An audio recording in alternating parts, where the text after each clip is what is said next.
অতিবৃষ্টিতে জলাবদ্ধতায় ডুবে গেছে সুনামগঞ্জের অন্তত 15টি হাওরের নিচু এলাকার ফসলি জমি।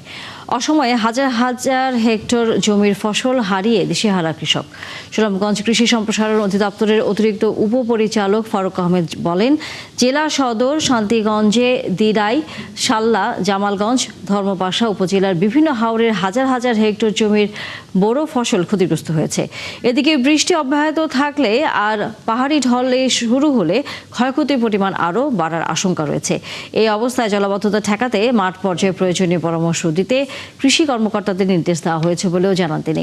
চলতি মৌসুমে জেলার শতাধিক হাওরে 2,23,511 হেক্টর জমিতে বোরো ধানের আবাদ হয়েছে। সুনামগঞ্জের বিভিন্ন হাওরের সর্বশেষ খবর নিয়ে যুক্ত হচ্ছেন সহকর্মী শহীদ নূর আহমেদ।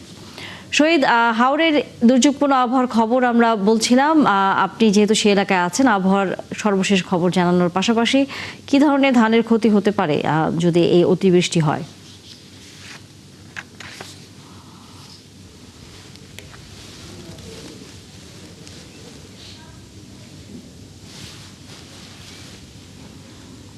তানিয়া, ধন্যবাদ আপনাকে। দেখুন, আমরা গত কয়েকদিন যাবৎ সুনামগঞ্জের বৃষ্টিপাত লক্ষ্য করছি। এই যে অতিবৃষ্টি বা টানা বৃষ্টিতে সুনামগঞ্জের বিভিন্ন হাওরে এখন বড় সমস্যা দেখা দিয়েছে, জলাবদ্ধতা। এবং এই জলাবদ্ধতার ফলে কিন্তু এই সুনামগঞ্জের কৃষকদের মধ্যে একটা দুশ্চিন্তা হচ্ছে, কেননা তাদের ফসলি জমি এখন পানির নিচে নিমজ্জিত হচ্ছে।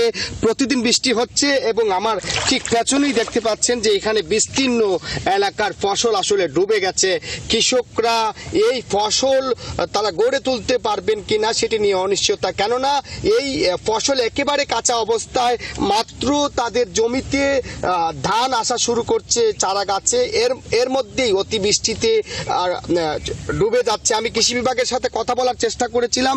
সুনামগঞ্জের যিনি দায়িত্বে আছেন, এখন ভারপ্রাপ্ত দায়িত্বে ওমর ফারুক কৃষি উপপরিচালক, তিনি বলছেন যে সুনামগঞ্জে এখন পর্যন্ত 15টি হাওর জলাবদ্ধতা আক্রান্ত হচ্ছে, অর্থাৎ 1200 হেক্টর জমির বুড়ো ফসল আক্রান্ত হয়েছে।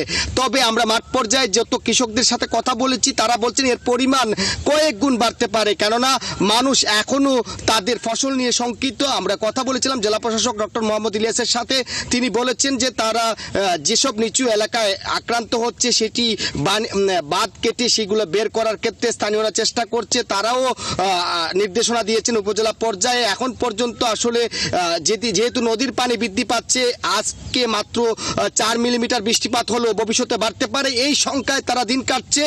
বুড়ো ফসল যদি শঙ্কিত হয়, আক্রান্ত হয়, তবে কৃষকের মধ্যে আসলে বিষণ্ণতা দেখা দেয়। তো এই ছিল সুনামগঞ্জের জলাবদ্ধতার সর্বশেষ। ধন্যবাদ শহীদ নূর আহমেদ। নিশ্চয়ই ফিরব পরবর্তীতে।